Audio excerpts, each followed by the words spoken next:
Can you go to the Israel game? I want to. Yeah, after try should Okay. be for that. Let's wait a moment. Okay, so we are online.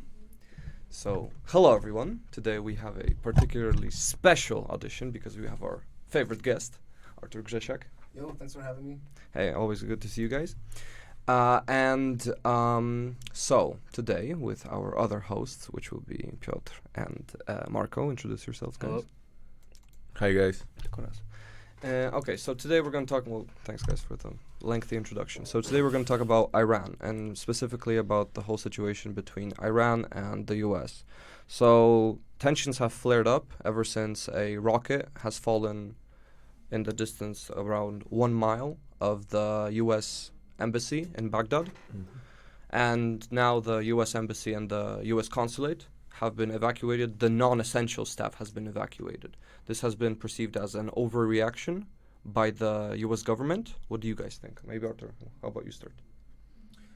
I feel like it's one of these procedures that has been in place, especially since or starting in the Yugoslav wars when the Chinese embassy got bombed, and that was a shock to the world. So I feel like this is a preemptive measure. Is it the over-escalation? I don't think so. I think that the airspace is governed well enough over Iran, Iraq, and the Middle East that these things are not coincidences.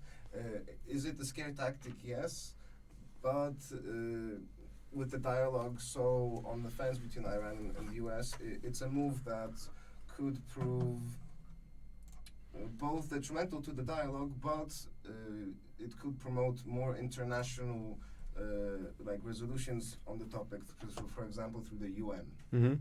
What about you guys? I think that you have to look at what's the benefit for either side if there was like a conflict. I don't really see any benefit for either side. This missile attack, maybe it could have been.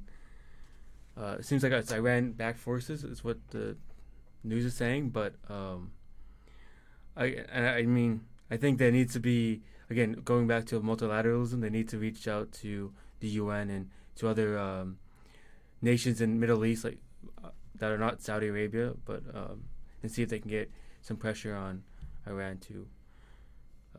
I would say that the question is still UN have that power to make any resolution which gonna be respectable either by the Iran, either by the United States. And looking toward these events, I'm fully agreeing with you. What's happened in Yugoslavia, it was also in Serbia when they were evacuating American embassy, also in Macedonia when I think it was Christopher Hill, which was also evacuating his embassy during the protests in Macedonia because of the Serbs heading towards the border of Macedonia. So I think it's the typical procedure for the US. They are afraid of this, and they didn't evacuate whole stuff. They evacuate those the most unnecessary stuff over there. Still, ambassador and his advisors are there. They're still carrying on. So there's still a U.S. carrier group there, and there's still a lot of bombers that are stationed by there. So there's definitely the look of if there were to be anything that would happen, that the U.S. has its forces over there to make a first strike possible, but hopefully not. Well, honestly, I would disagree that they might do the first strike, because when we're gonna look on the collaborations between Iran and Hezbollah and Yemen, all of those countries, they are strictly collaborating with Iran. So yeah, within the state conditions, we have the power of United States, but we gotta also look for the terrorist organizations, which they are highly supported by Iran, and they are the biggest threat for the Americans. And I think that they are the most afraid of those organizations and their counterattack. Because, for example, when Americans gonna attack Iran, who's gonna shot to the Saudi Arabia, Israel, it's not just war between Iran and US. It's war like really which didn't happen yet on the Middle East, because we are talking about the regional conflict, which might be compared to the Iraq, but Iraq at first by the terrain, at the second by their coalitions, it's way smaller compared to the Iran. Yeah. Do you? That's actually an interesting thing you mentioned. Do you guys think it's a regional conflict, or is it because of its the terrorist cells that Iran is funding and sponsoring basically, and knows everything about them and has influence over over a majority of regions in that particular area, that particular hemisphere. Wouldn't it be called a perhaps global conflict or quasi-global conflict? I think that in your question we have to be very careful because you're kind of labeling it as a binary system, 0 and 1, where Iran knows about all these groups. I think obviously different countries support different offshoots of Islam, and different offshoots of Islam have different terror predispositions. The US did a very good job, I believe, in labeling the Iranian Revolutionary Corps as a terrorist group. They did the same with the Muslim Brotherhood, and while it is a good idea to show these groups for their affiliations with terror organizations, this also is pronouncing the U.S. stance as very anti-Iran, anti-now Egypt, and very much pro-Saudi Arabia and even Israel. So will it become a global conflict? It shouldn't. But if sides continue to be made, then it will. Actually, I want to come back to that when you said that it doesn't want to really be involved, and it rather has, if what I understood is correctly, it rather has its perspectives and interests with Saudi Arabia rather than Iran. Well, what about the current administration of the United States that's in power? Would you say that Trump is more of a containment kind of president, where he doesn't want to really get involved? He's kind of an isolationist president, or because you don't see him with great interest involving himself around the world. Yet in that specific region, he simply, I think, the close alliance with Israel kind of forces his hand down to the fire. I think that what we're viewing right now with the U.S. foreign policy, especially with regards to the Middle East, is kind of a continuation of the Obama scheme to transform the U.S. Forces from those that are focused on unconventional warfare, fighting terrorist groups, insurgents, to one that can tackle actual militaries, especially in China, Russia, and the Middle East. So I feel like while Obama definitely started this shift, Trump has continued it by pulling out of Afghanistan, pulling out of Syria, and now sending, as Marco said, the carrier group. So the U.S. is focusing more on military conflicts with nations rather than insurgent groups, and most of the foreign policy, I feel, is directed that way. What do you guys think? I agree with him. I think I agree as well. That you're right. But he also campaigned on being an isolationist, saying that Bush was terrible for invading Iraq, that Obama did a terrible job in the confrontation with Libya and Syria.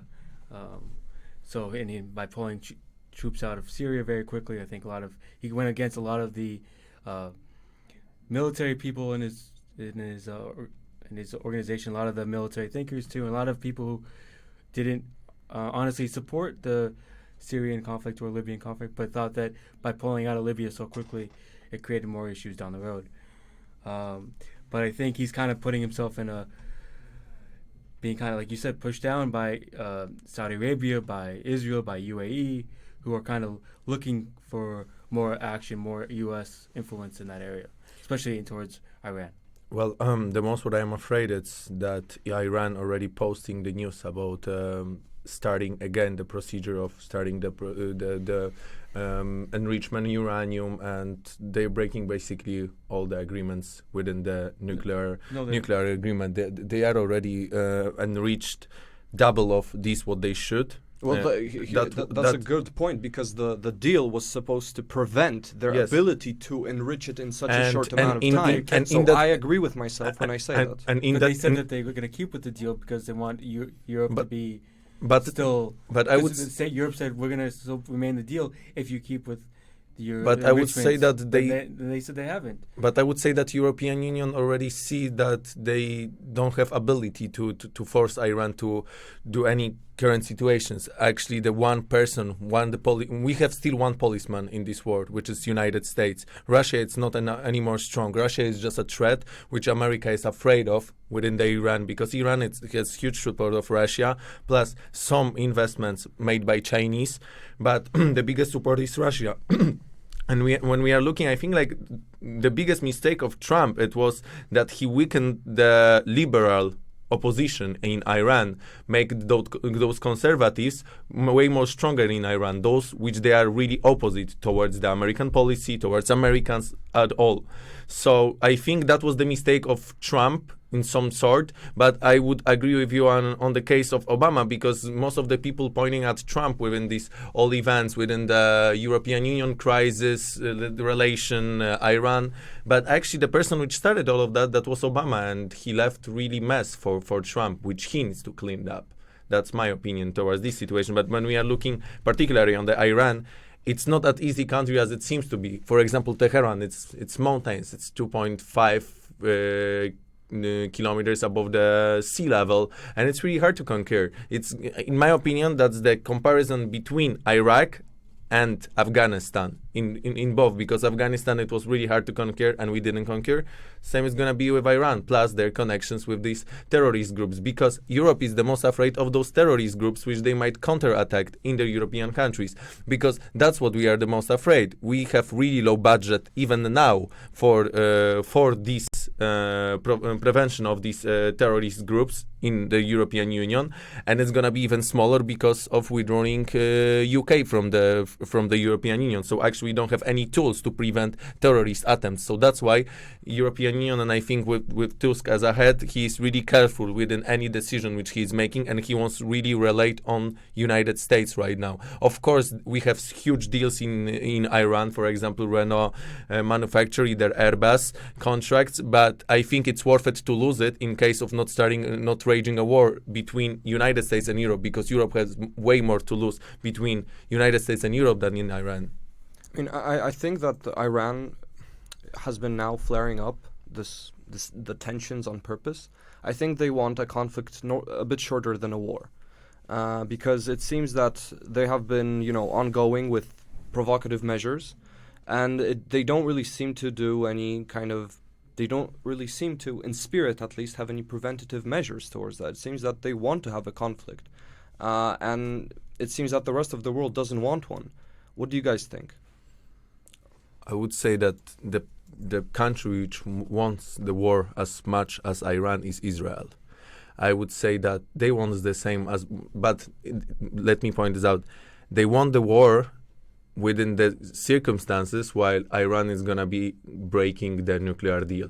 And they are doing this right now. And in my opinion, there's 99% of possibilities when they are going to be keep breaking these nuclear deals, Israel won't be waiting and they're going to attack, because that's the biggest threat to them, because they are surrounded by the countries supported by Iran particularly.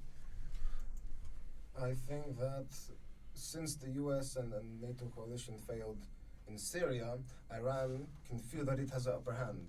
The Iranian Revolutionary Guard made huge investments in North Iraq, eastern Syria, and they want to protect that first and foremost.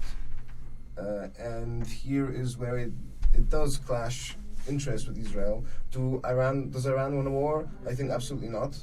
I think that even the interior and foreign ministers have both made proclamations that no, they do not want a full-on scale conflict. But I do feel like for them, their strategy is maybe, like you said, a smaller proxy conflict, not with the U.S., but with possible groups that support the U.S. or are supported by the U.S. So maybe something along the lines of Syria again, in for example, Iraq. Maybe that's a possibility, but I don't believe that they want a total war. I mean, I think that in the whole, when it comes to geopolitics, I think in the region, Iran would be a perfect superpower if it was not a religious tyranny in a way. I mean, it was superpower. When Nixon was leaving Poland and he was visiting Iran, he was thinking as a global power back in the days. Before the revolution, that was really perceived as the country which supposed to be example of how you should govern a country like within the Middle East and how it can looks and what is the possibilities for those countries because of exactly like the extremist revolutions. That's what it happens after all. But I would say that Trump also thought that because of threats by sending the carriers and B-52 on the in the military bases, he was thinking that Iran gonna sit with him to talks about the nuclear deal, but they don't show the will to go to Washington, either Americans there, and talk between each other and solve this dispute. I would say that the problem is that they don't want even talk between each other. That's the problem. And I think that's again shows that here it plays the huge role, the real power, instead of soft power, the hard power. I think you have two very significant factions in Iran. You have the religious leader, and then you have like the president. And the president has always kind of been centrist, always wanting to make the deal with the U.S., even though it wasn't always popular with the whole of Iran. But he saw that as good for the majority of the country, that you're having this hard economic times in this country, and that it's easy to blame the U.S. because of that, instead as the scapegoat. So it's not maybe they're trying to make a conflict, but they're trying, the government, the people are head of the country, are trying to say, well, it's not our fault that this is going on, it's the U.S. fault. We got a question from a viewer, actually. I think it's a bit more important here. How can we help establish a bottom-up change in Muslim societies against terror and misinformation groups such as the Muslim Brotherhood and ISIS Boko Haram? So how can we change that? I see. So the question is about grassroots movements that then spread disinformation and radicalization. Whoa. Large scope question, and I see that it assumes that grassroots movements in the Muslim world have a negative impact. I would be very careful with answering that. It's a double-edged sword. With no handle, essentially. Yeah, and how to deal with it. It's you would imagine that economic growth, wealth, education would be the solution to such a problem. Diversity within universities in the West, in the East, everywhere. But the example of Sri Lanka with the terrorist attack shows us that this is not the case. Right? Sri Lanka, a very small Muslim population, 10%, and then the richest man in the region is responsible for the most horrendous type of terrorist attack. I think that to counter and he supports the terrorist groups, he gains support in Iran and other places, to counter these groups, it's so difficult because it seems that the religious kind of tyranny, stays within the family no matter what. The kids that blew themselves up in Sri Lanka, they were schooled in the U.S., in the U.K., in Switzerland. You would think that they're global citizens, but there must be some sort of, probably historical misrepresentation of the suffering of their people that they've been exposed to so much when they were younger. So maybe through education, then, of course, would be a way to prevent this type of misinformation. I would say that it's good what you actually is a really, as you mentioned, a large scope question, but I think that it's really hard to prevail this, because we are living in the era of technology, and whenever you want to know about, you just gotta Google about it. And if the kid wants to be radicalized, he can be radicalized right away. And that's good that you said that it stays within the family, because when we are talking about the Muslim world, we have to understand, because it's hard to understand for the Christian culture, that for us, Christianity, it becomes just a religion, but for Muslim, it's still the way of life. It doesn't regulate just to whom you preach, but also what do you eat, who you gonna marry, what you can do, what you cannot do. Basically, we have just Decalogue, which is basically right now the moral standard book, like moral standard points than the way of life. But for Muslims, Quran, it's still way of life, and how do they live? And I saw like previously some videos in Facebook, and they caught my eye because for the first time I saw those virals within the happy Arab couple living in United Emirates, and that's, I think, the counter attack for those kind of groups, because it shows to the people, it shows to those radicalized people that you are not just perceived as the terrorist. You might be perceived as the normal person with your own beliefs, and no one's gonna like harm you, because like I think that's the that's the biggest argument which they are using, that whole world is against them, but it's not against them. And I think that's how they radicalize them, that everyone is against you, no one wants to listen you, so you gotta listen us because we are your family. So I would say that there is a problem, and as I mentioned as well, that Muslim religion is not just religion, it's also the way of life. I mean, I agree with you. I think that it's important how governments and how leaders speak about certain things, like when Trump says, "Oh, I want a Muslim ban in the country." Well, no, that probably encourages just radicalization. It encourages their messages that they send out. Having Guantanamo Bay is another thing that they frequently use to recruit terrorists in many countries. It's created more terrorists by invading Iraq, by having U.S. troops in Syria and Libya. But I also think that it's important to not all these grassroots groups are terrible. Like, for instance, a Muslim Brotherhood, they're in Tunisia and they have a political group, but while in Egypt, because they're opposition to Morsi, or the president of Egypt, he's labeling them as a terrorist group because he wants to be pretty much a sole ruler of that country. So I think, again, you have